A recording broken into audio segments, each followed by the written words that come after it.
மழை நீரில் நிலக்கரி நனைந்ததால் நெய்வேலி என்எல்சி அணுமின் நிலையத்தில் மின் உற்பத்தி பாதிக்கப்பட்டுள்ளது.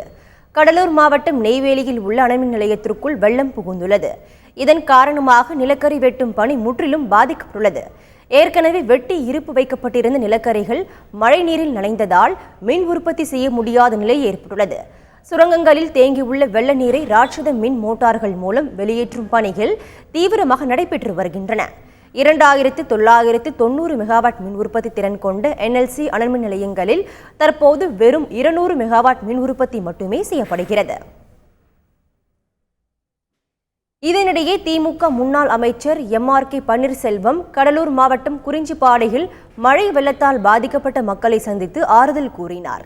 பின்னர் செய்தியாளர்களிடம் பேசிய அவர், பருவமழையை எதிர்கொள்ள அரசு எந்தவித முன்னெச்சரிக்கை நடவடிக்கைகளையும் மேற்கொள்ளவில்லை என்று குற்றம் சாட்டினார்.